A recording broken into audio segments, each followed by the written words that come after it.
Okay, this is reel number which? Reel number 8, section 14, transverse coast, Collins talking. Systems verification for coast. Well, we were going to coast whether the systems were verified or not. Item 12. Item 12. DAP loads. Okay, again, the DAP loads as written in the flight plan were satisfactory. The only recommended addition is the procedure for, well, no, delete that. That was back in lunar orbit, the procedure for widening a deadband. DAP loads, transverse coast were fine. IMU real-line was all right.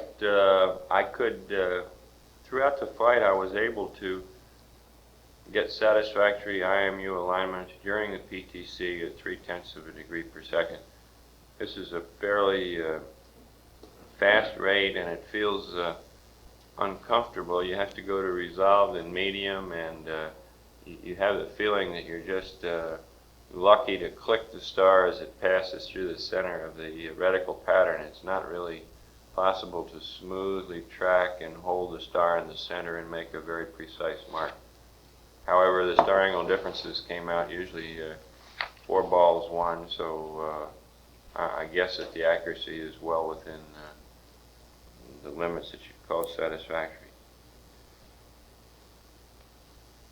Communications, ease of operation. Again, the ground was changing between Omni B and D in PTC, and when we were stopping PTC, we were getting little snatches of the high gain. Difficulties with that system, I think, were traced mostly to ground switching problems, although you'd have to say it is a fairly cumbersome system using the 4 omnis and the high gain. I don't have any suggestions for improving the pre-flight agreements or the ways of operating. Do you guys on the high gain? It's a fairly cumbersome system. Well, it would be nice if the ground had control of that omni switch to select any of the 4. Yeah, that's true. Right now, the ground can either switch between Omni and D-Dog, or between the high gain and D-Dog, or between D-Dog and whatever is selected on the switch to its left, which is normally B-Baker.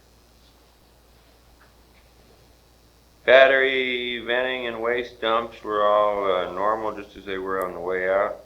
Powering up and down of spacecraft, we only powered a few items down each night, so we really maintained power for the entire flight, and that was a mode of operation that I enjoyed, not having to power down.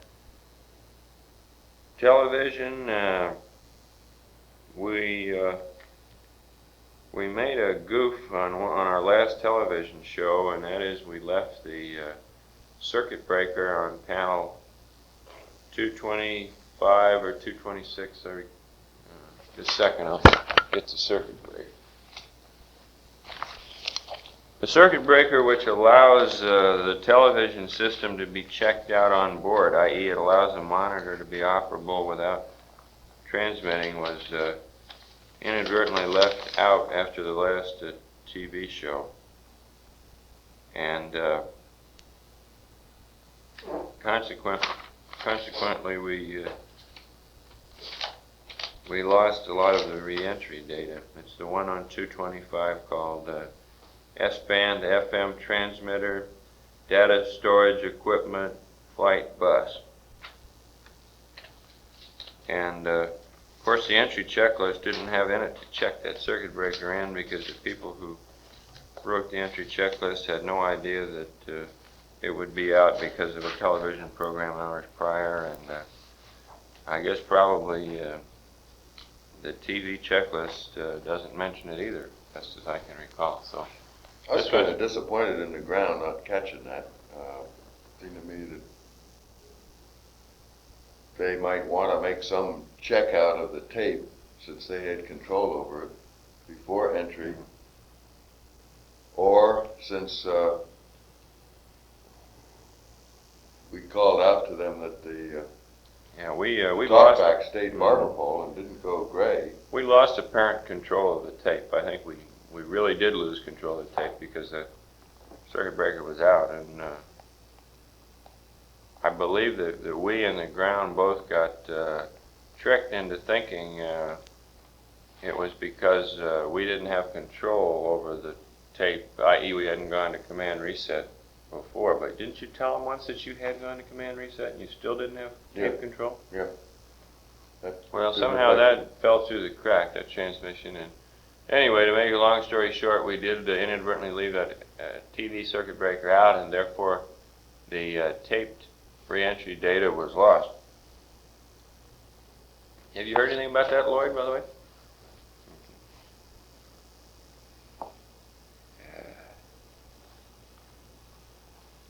Now, they'll still have a lot of information, as far as I know, through the downlink.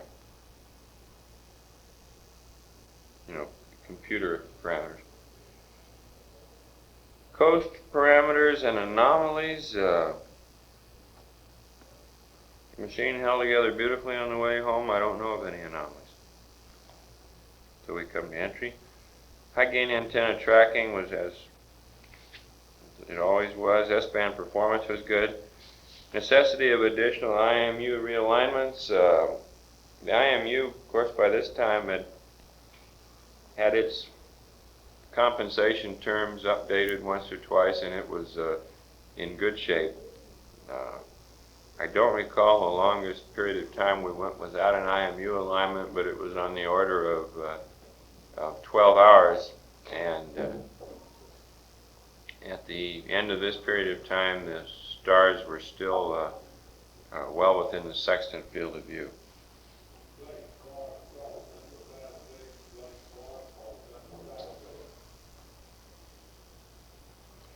Mid-course correction update was well handled. We had only an RCS burn.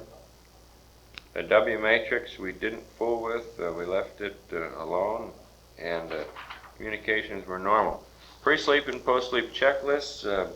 Buzz, did you have anything you want to say about those? I think you said something about them once before. Yeah, we talked about maybe looking into some modification of the COM one so you didn't have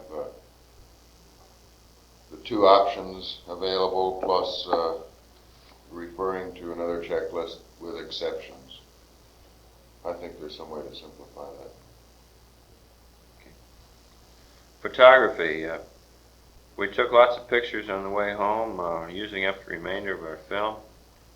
Took them practically all exterior of the Earth and the Moon at various settings, and we'll just have to wait and see how they came out.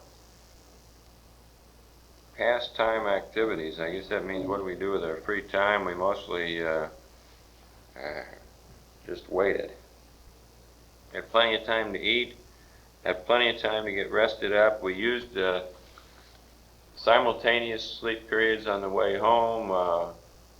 Our inclination pre-flight was to use staggered sleep periods on the way home. I'm not sure, in retrospect, which is the better way to go. Does anybody want to say anything about that? I didn't see anything wrong with what we did. I didn't see anything wrong with what we did because nothing broke.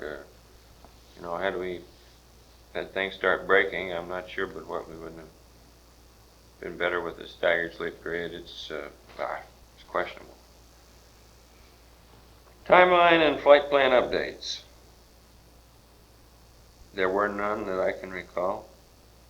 Maneuvering to entry attitude was done easily and early. Boresight and sextant star checks. We did not have a boresight star, but the sextant star check passed as it always did. The ELS logic check was done early with the ground looking over our shoulder, and they gave us a go for pyro arm. The EMS, we checked the EMS out insofar as we could the day prior to entry. I think this is a good idea because if there are any funnies in it, then the ground has a good 24 hours or more to have meetings and decide whether or not all or portions of the EMS are go or no go for entry. Delta V counter worked normally in the EMS. Accelerometer bias. I don't really recall that we checked that pre-entry accelerometer bias in the EMS. But you ever just leave it on and see what it accumulated? Yeah, but we didn't do that. We didn't do that to check. We just ran through all the self-test patterns, and yeah, one of those checks accelerometers, you know, when it counts down to 0 plus or minus something or other. I guess maybe that was what they mean by this. Self-test. Anyway, the EMS throughout worked nominally. Entry corridor check. Well, the ground kept reporting our gamma, and we were a little steep, 6.5 something, and then we got closer and closer to nominal as we got in closer, and I don't recall what our actual gamma was. I think it was 652 or something. Well, 648 was the last 648, yeah. one we had. Which is 648 is just as close to nominal as you're going to get.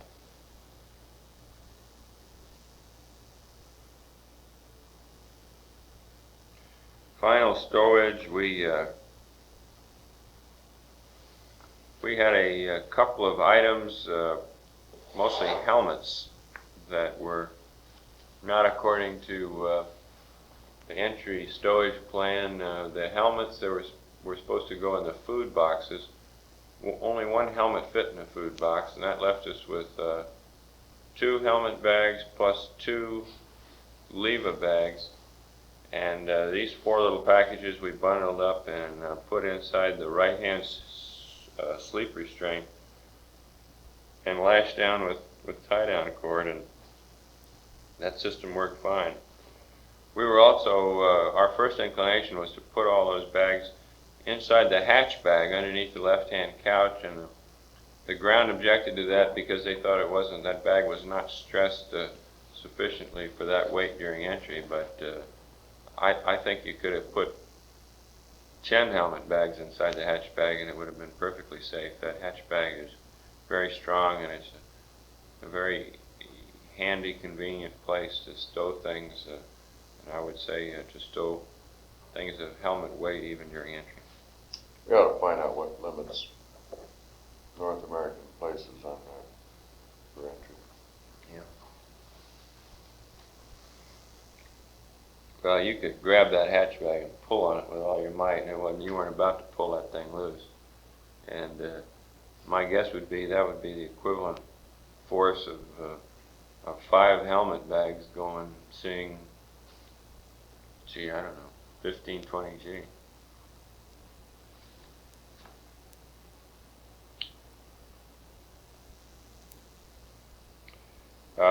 Systems verification, again, the systems worked fine.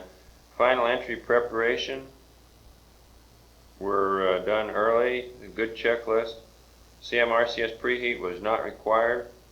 Maneuvering to entry attitude, here again we've got it. We used the system of manually tracking the horizon and cross-checking gimbal angles and horizon positions in the window versus time out from 400,000 feet, and the ground had given us several checkpoints, an EI minus 30 minute one, an EI minus 17 minute one, and in addition we had a little graph that showed for any period of time, for any instant in time, what the pitch gimbal angle should be to keep the horizon on the 31.7 degree line in the window. And all these checks reinforced our belief that we did have a good platform, we were on a good trajectory, and it was all looking nominal. SPS deorbit burn, fortunately we didn't have to fool around with that. CM-SM SEP went normally. The water boiler was in operation during this period of time, and it gave the spacecraft a left yaw. I was in minimum impulse a good percentage of this time in flying the thing manually, and it was quite noticeable. I yawed out 45 degrees left and jettisoned the service module, and in yawing back in plane and yawing right, I'd get a yaw rate started and the water boiler would fight me, and the rate would reduce to near 0, and I'd have to make another input. Just mention this as a matter of curiosity. I think that some previous flights have remarked on it, but it was quite obvious. Having gotten back to zero yaw after jettisoning the service module, I noticed that there appeared to be something wrong with the yaw left thruster at this time. It worked normally for the first little while, but after several minutes of operation, and that would be 1.6, I believe. Let me check. Yeah, command module RCS thruster 1.6, yaw left. Did not appear to be functioning properly using the automatic coils. When you yawed left, some noise would come out of it, but it did not give proper response, and it would work properly if you move the hand controller all the way over to the hard stops and use the direct coil. So I didn't really, at this late stage of the game, want to devote any time to troubleshooting it or talking about it. I probably should have brought the number 2 system on the line in that axis, but I didn't even do that. Everything else seemed to be working normally, and I'm not sure that we really needed all those thrusters. At any rate, I just flagged that as a possible systems problem. Somebody should look at that thruster and its associated wiring after the flight and see if they can find anything wrong with it.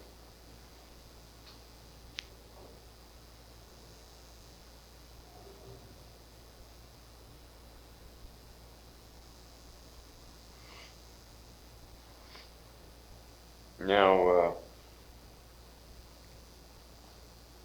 We did see the service module yeah, we did. going by us. Yeah, we did. Moved Sorry. by on the right and ended up a little above us, and straight ahead, spinning up.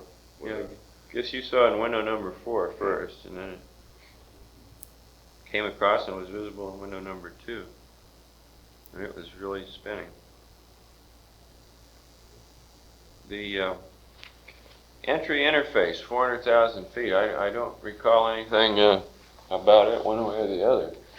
Does anybody got anything to say about that?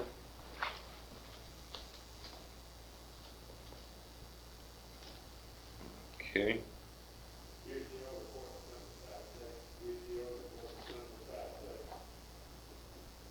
Well, what was the comparison of when the .05 G light came on versus time? Perfect. Yeah, I was 28 seconds I think was the number, something like that. watching the clock and G meter on in the DISCI indication of acceleration. And when I counted 5 on that, the 05 G light came on, and the seconds were right on, 28 seconds. And when did we come out into the sunlight again briefly? It was just around 400,000 feet. Or more, Yeah, right around before .05 G. Yeah, yeah, but not very much before. No. Right around 400K. Yeah. The spacecraft was briefly out in the sunlight, and all of a sudden the thing lit up, and I thought we got a sudden. I thought we were starting getting ionization, and Yeah, the I light did too. was due to I ionization. started the camera and all that. Yeah.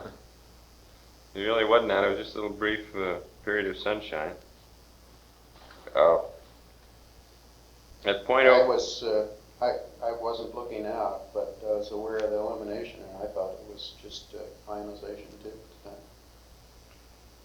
at .05 G, we got the .05 G light, and I got the .05 G switch and the EMS roll switch up and on, and we were cross-checking the clock, and it was 28 seconds after 400,000 feet, so we were all nominal. Now I did not notice the Carter verification light, either the upper one or the lower one.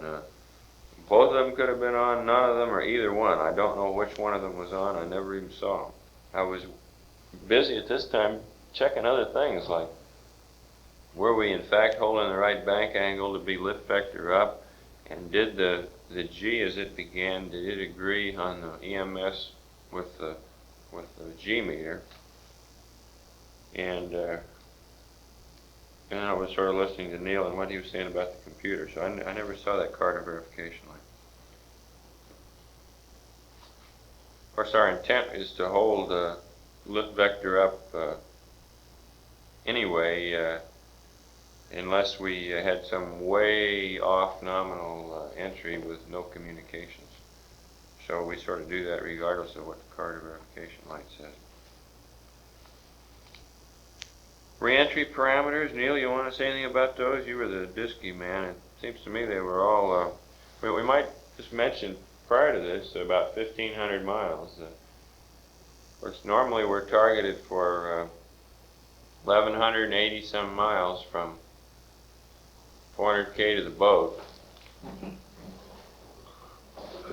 And initially the weather in that area looked good, but as we got in closer, Houston started making grumbling noises about the weather in that recovery area, and finally they said there were thunderstorms there, and they were going to 1,500 miles.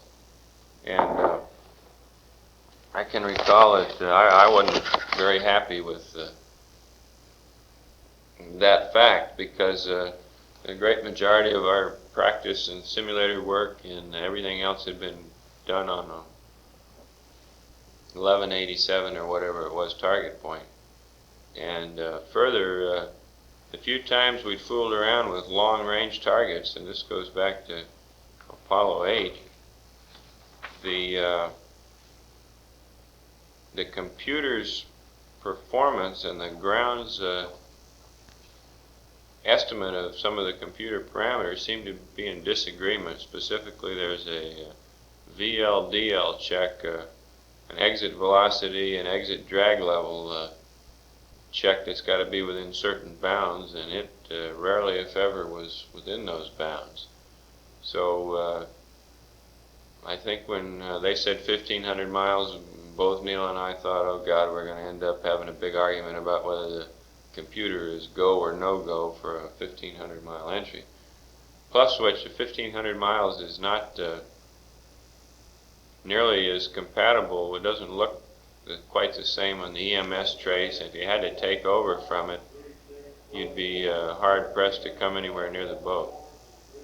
And Neil, you may have other reasons, but for those reasons I wasn't too happy about going 1,500 miles, but I cannot quarrel with the decision. The system's built that way, and if the weather is bad in the recovery area, I think it's probably more advantageous to go 1,500 miles than it is to come down through a thunderstorm. So we were just between a rock and a hard place. I just mentioned this. No other comment.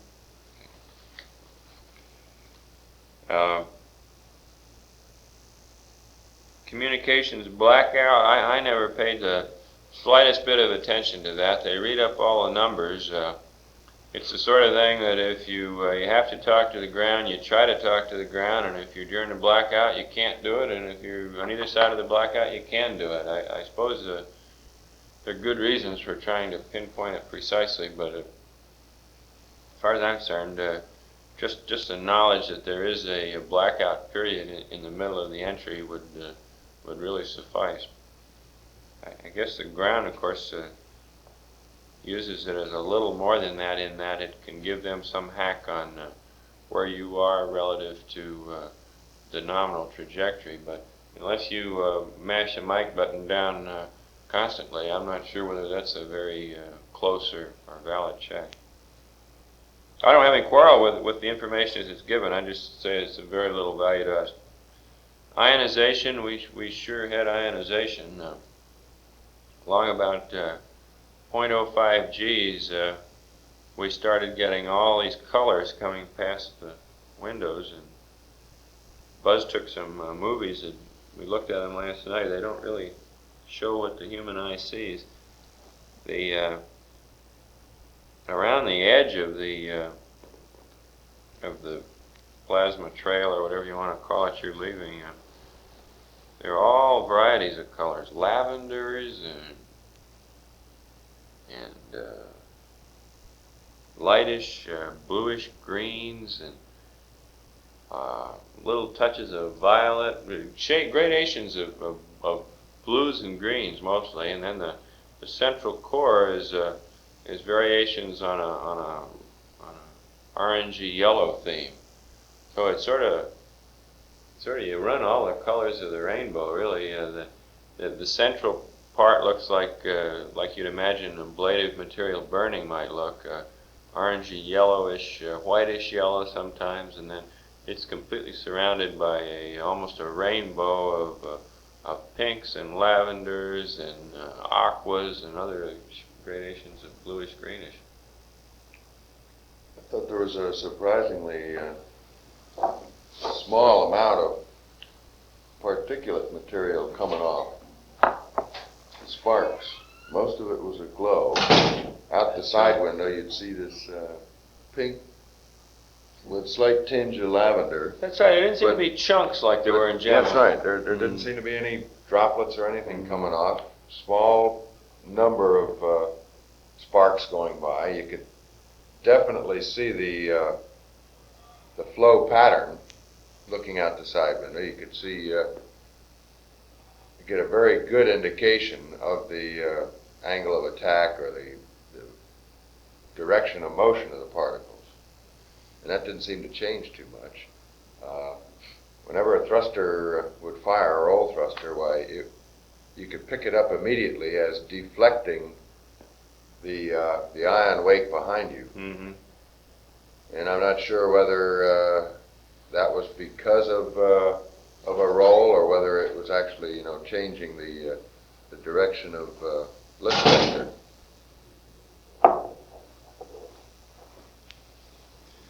Okay, sounds, sensations, and observations. Well, sounds. I didn't hear any unusual sound at all during the entry. No, it seemed I mean, to it be didn't. rather quiet. Yeah, well, there wasn't any sizzling or popping, or there weren't any noises that you commonly associate with any heating. I thought the G contraction onset or was quite smooth. The G onset I thought was smooth too. Now the A little more rapid maybe than from a physical standpoint than I anticipated. Is that right? Now I thought it was slower than say the centrifuge. Yeah. Now I think it's probably exactly the same time duration. It's just your Well, I didn't have a meter to look at. yeah. Well, you're just more aware, I think, of the real thing. You're more keyed up, and time seems to go more slowly. Again, any time that I go from 0G to positive G, the first few seconds, that force to me, instead of feeling like a lateral acceleration, transverse acceleration, instead of feeling like that, which it truly is, the first few seconds, the sensation gets confused with a body rotation, and it's mostly in pitch. So when G first starts building up, I have the feeling that we're pitching. Usually I think it's pitching up. Yeah, I would agree that I felt a little bit of rotation, sensation of rotation during the initial G pulse.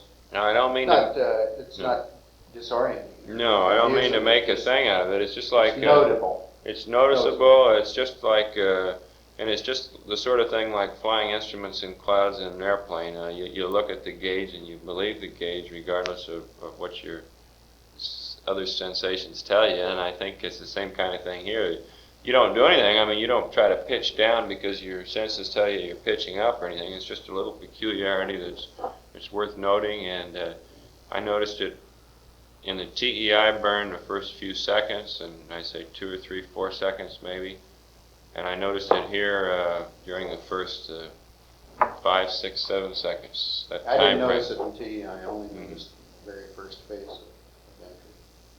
Well, I can't say as I observed anything like that. I think it's probably something At wrong least with at the your time, I didn't.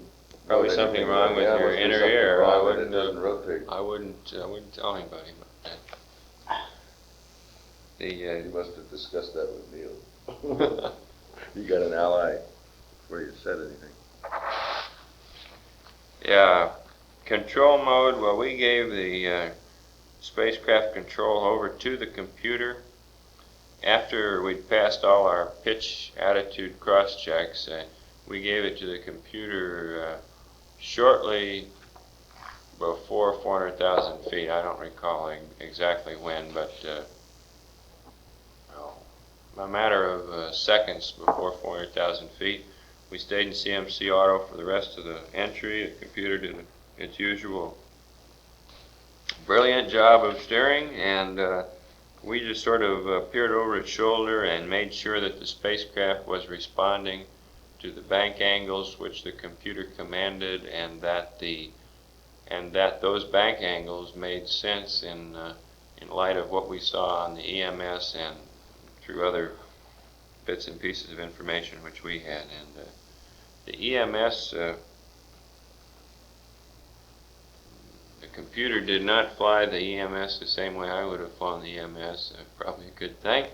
It as soon as it got subcircular, it seemed to store up a lot more excess energy than I thought was reasonable. It was holding on to probably 250 mile downrange error. In other words, if when the downrange distance to go was say 500 miles, well, it would have about 750 miles available at the particular G level we were seeing at the time. And I thought this was probably a little excessive, but it hung on to this excess and hung on to it and hung on to it.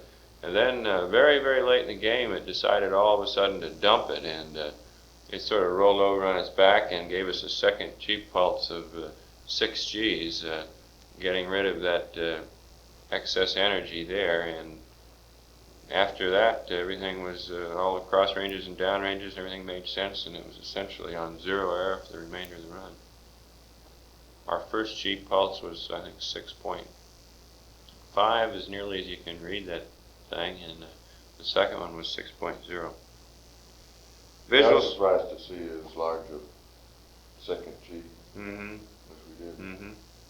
Yeah, the EMS trace looked a lot more roller coastery rather than a horizontal line. It really climbed for altitude after the initial pulse, and then hung way up there high and kept it, and then all of a sudden decided to dump it and rolled over on its back and came screaming back in. That's really a pretty gross exaggeration, but that's the trend. Visual sightings and oscillations. Buzz, you saw various things on the chutes. Why don't you comment about that? I could see the ring departing just about the time, well, just a fraction of a second before we felt like, it seems as though I felt a small little pulse, not much of a rotation, as the drogue chutes deployed, and they seemed to oscillate around a good bit, but not transmit much of this oscillation back to the spacecraft. It seemed to stay on a pretty steady course. The main chute deployment again gave us a small jolt, but not one that would move you around in a seat appreciably or cause any concern. I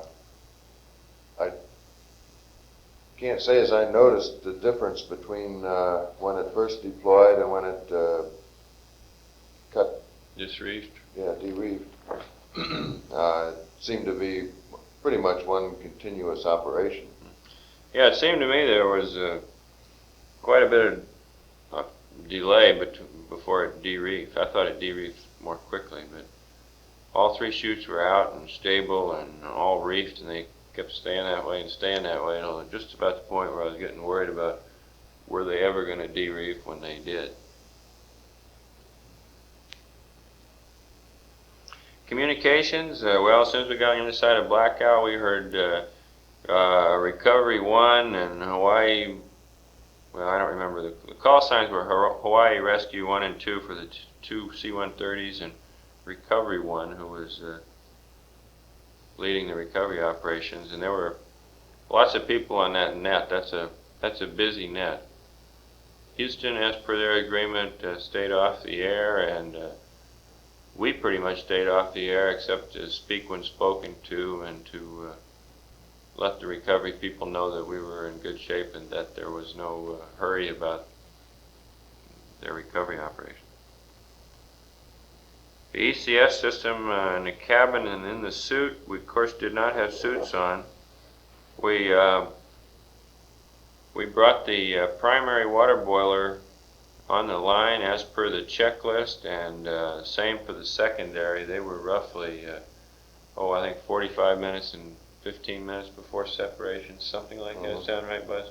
Yep. And the secondary boiler, I don't think really had a chance to do any boiling, did it? I believe the primary did and the secondary did not. At any I rate, think it started did it? perking away. Just by looking at the gauges, you can't tell how effective it is. Well, I'm sure it did during entry. I guess what I'm saying is when you first turned it on, I'm not sure. It took a minute or so. I wasn't really paying too much attention to it. But, you turn it on and it works or it doesn't. Yeah, well, I'm sure they've got all that data, but I guess the only point I'd like to say is that I thought that the cooling was very good. I mean, it was a hot day, I'm sure, and being near the equator, and yet on the water and during the entry itself, we were perfectly comfortable. We didn't have to freeze ourselves out by cold soaking prior to entry. We didn't go through any cold soak procedure. We just turned on the boilers. It was pleasantly cool throughout the entry, and it was quite comfortable on the water as opposed to our Gulf egress training when it was awfully warm inside there. And this was nice and fairly important because I think you'd get a whole different viewpoint of that recovery operation with the bigs if you started out all hot and storing body heat. I think you'd have a different feel for it entirely. Okay. Landing and recovery, section 16. Touchdown impact, I felt was it was a solid jolt, a lot harder than I would have expected. Well, it pitched me forward anyway, and a little bit of sideways rotation. I was standing by with my fingers quite close to the circuit breakers, but checklist fell out, and pen or pencil, whatever I had, dropped, and it didn't seem as though there's any way of keeping your fingers right on these circuit breakers, and they're not readily available anyway. Well, we're in the air, but he didn't want to do that.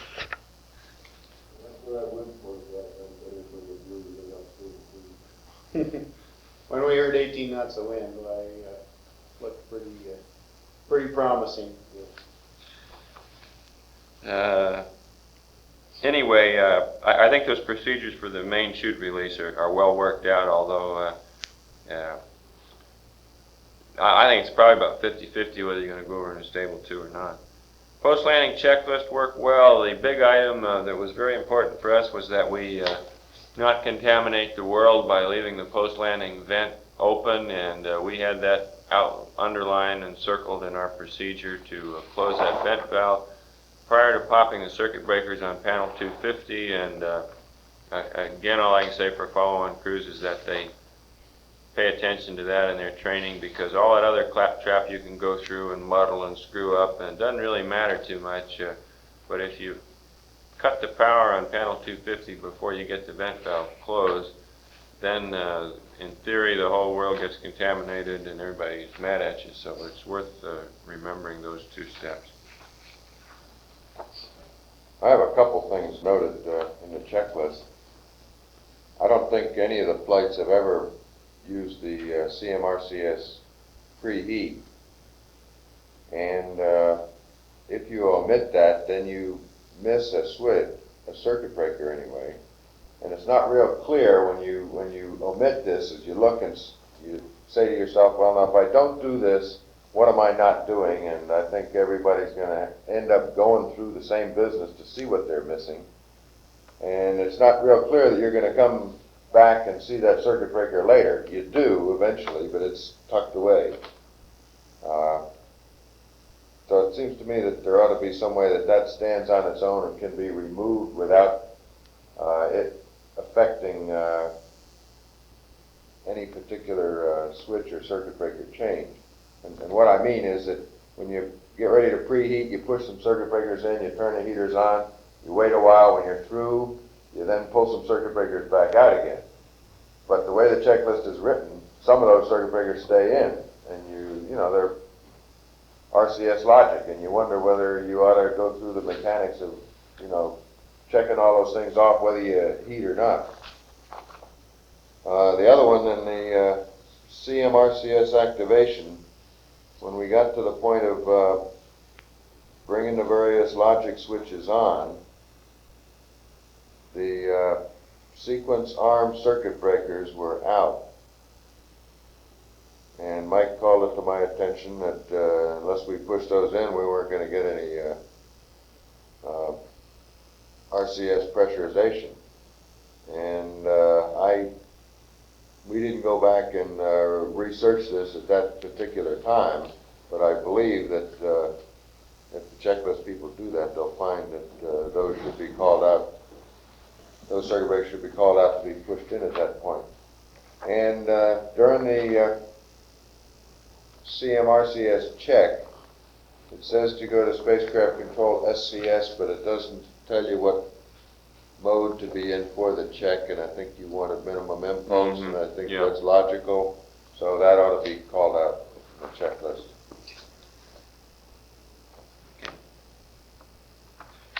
Okay, temperature and humidity we covered. It was definitely humid inside there. We got about, I would guess, a quart of water in through the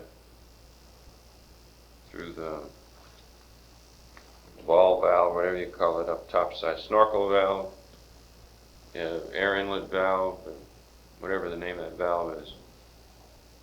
And it was definitely humid, but it was comfortable. Communications were good after we got out of stable 2. Of course, we couldn't hear anybody in it because the antenna's in the water. Spacecraft status was, everything was fine inside the spacecraft. Battery power was more than adequate for the brief duration we were there. I don't recall what the volts were, or even your mentioning, but it was certainly adequate. We, on the main chutes, after we dumped propellant and then purged, well, during the purge cycle, you could see flame coming out of the thrusters going by the side window, the number 5 window. And shortly after we terminated that, when we opened up the valves, why, there was a fairly strong odor, I thought, of propellants. And it didn't last particularly long, but it seemed to me that we had plenty of time, and it might be advisable to delay that a little bit longer. Since the visibility out the side window coming down was quite good, and I felt that you could really look and almost see impact by looking out to the side, not without some risk to your neck at the time. But I think you could identify reaching down to levels of 50 feet or less, and then put your head back on the couch. I didn't see any need to do that, but the capability does exist with that visibility to see your approach down quite well. And all this business about hitting the water without ever putting the chutes out because your altimeter failed, I think that's kind of a Mickey Mouse simulator failure. Every crew goes through the same thing. They put that failure in, the altimeter doesn't work, and yeah, I think it's a good thing, though. I think the more entries you can screw up inside the simulator, the better it is. I really do. I think somehow they ought to trick you into coming in with your pyro circuit breakers out, with your ELS circuit breakers out, or with your pyros not armed, or with your ELS logic off, or with your ELS auto switch and manual, because any one of those things can really dick you up. To get a successful entry, you got to have the ELS circuit breakers in, you got to have the pyros armed, and you got to have, for the normal sequence, you've got to have ELS auto on and ELS logic on. And those are important things, and in the 101 checklist items, most things are really not critical, but those few items are, and somehow or the other, I managed to foul each and every one of them up at least once during the various simulations, and I was glad that I had, because I was darn sure going to make positive that each of those guys was in the proper position.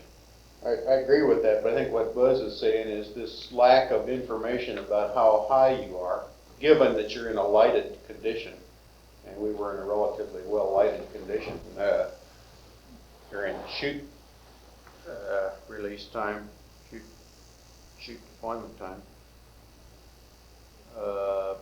is this information is a lot more readily available in flight than it is in the simulator, because you can see the clouds coming up down there, and you're watching yourself go through layers, and then you're seeing the water down below you, and you have a lot of clues as to how high you are, which aren't available in the simulator. Well, that's true. Okay. Seasickness, nobody got sick. We each took a pill prior to entry and a second pill on the water. Those pills are called hyacinth dexedrine, and they seem to work fine. No side effects? no side effects at all, I could notice.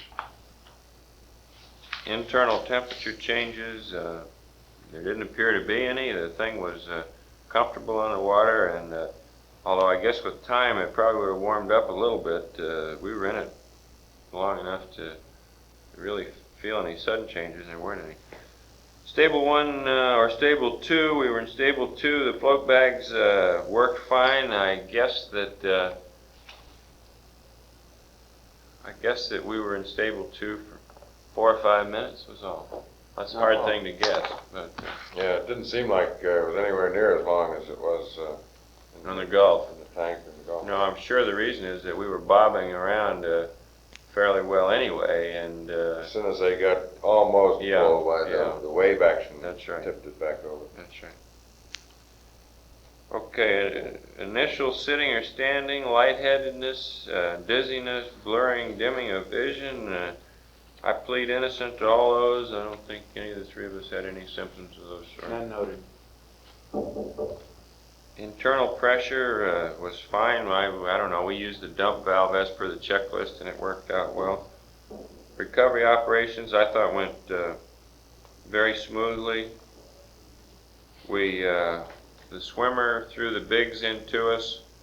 We put the bigs on inside the spacecraft. We put them on down in the lower equipment bay, or at least Neil did first, and then I did after him. Buzz put his on in the right-hand seat. We went out, Neil first, then me, and then Buzz.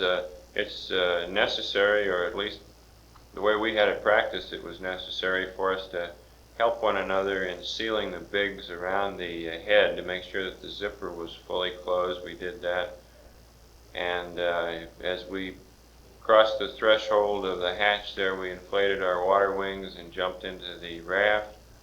The big swimmer had trouble getting the hatch closed, and I don't know why. Neil went back to help him, and he still had trouble, and then I went back to help him, and when I got there, the hatch gearbox was on neutral, and the hatch handle was on neutral, and he should have been able to close it. The only thing was that the hatch handle was, instead of being up in its detent, was flopping free, and all I did was take it and cram it up into the detent, and then he was able to close the hatch. So I'm not sure why. Maybe he just was unwilling to exert the torque necessary the first time or something. He was really cranking on it. To it when I was up there. I don't have any explanation. With neutral on those two Paul settings, there should be no impediment to closing the hatch, and even if the hatch handle is flopping loose, best of my knowledge, there isn't anything inside which mechanically would interfere with it. Maybe there is. Anyway, we finally helped him get the hatch closed. Then we sprayed one another down inside the raft. There was some confusion on the On the chemical agents, there were 2 bottles of chemical agents. One of them was betadine, which is a soap sudsy iodine solution. The other one was a clear chemical spray whose name I've forgotten. During our simulations, we'd used betadine in both bottles, and they found that the betadine broke down the waterproofing of the suit, and therefore they made a last-minute change and used betadine for scrubbing down the spacecraft, but they used this other chemical for scrubbing us down. I had read about this and knew that there was a change, so when the swimmer was scrubbing the spacecraft, I grabbed the other bottle and started scrubbing Neil down. And the swimmer got excited and didn't want me to do that, and I found out later it was because if you inhale enough of this new spray material through your intake valve, well, you can cause problems inside the big. I'm not sure whether you get nauseated or you can't see or your eyes water or what happens. So anyway, you have to be careful and not spray too vigorously around the intake valve. You have to spray your glove and then wipe it rather than spray directly. So this was just a curiosity of our recovery. I'm sure future recoveries will have this worked out during their Gulf egress training, but it's just another example where changes made between the training and the real thing have the potential of rising up and bite us, as we all know.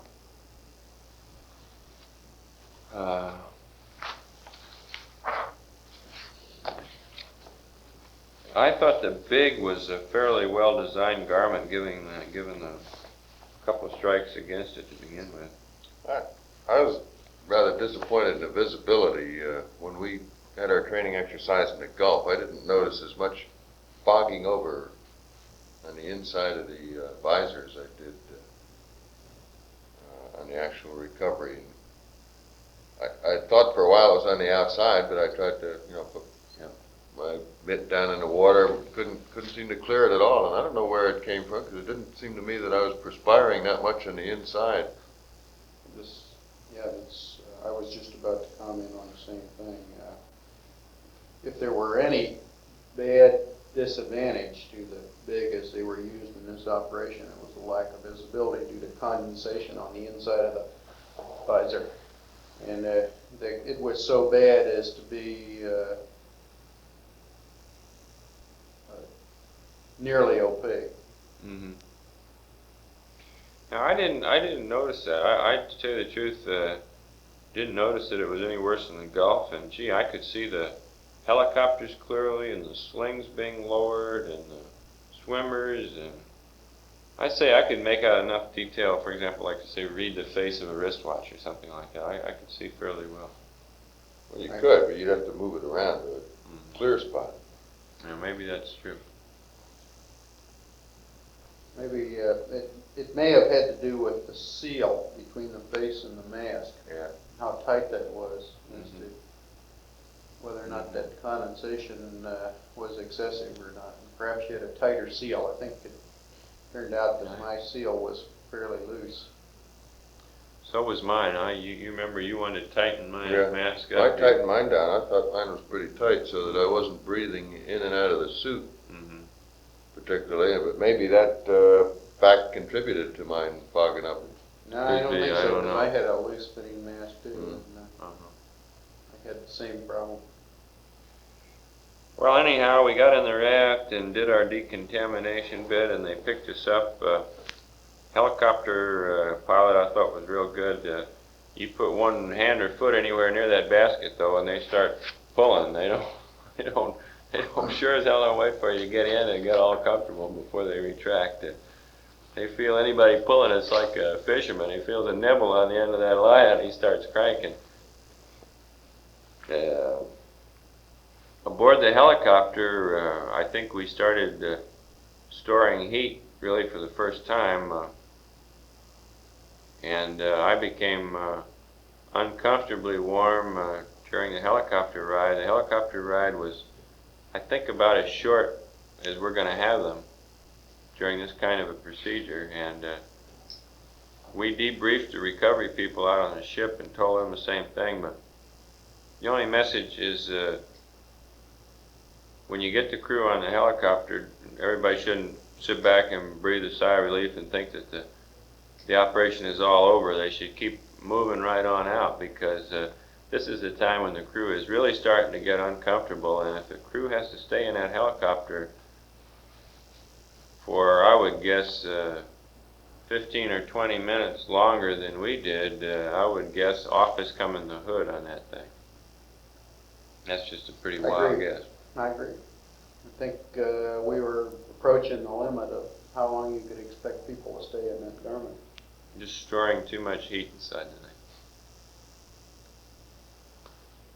Well, as long as the water was splashing over you, I didn't Was all right in the feel raft. that the time got to you when you were in the raft, and Well, I bet the it got. roughness of the water didn't bother us too much. It didn't pitch us around, but the fact that you were getting just a few waves every now and then cooled you off. But when you lost this and hopped in the chopper, because there's no real way that we had of measuring what the inside temperature of the chopper was, except that we just started accumulating heat inside the suit.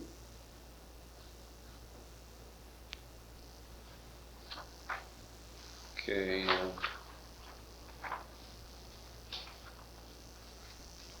All right, that completes the sequential account of the flight. Anybody got anything they want to add before we go on to the science of it all?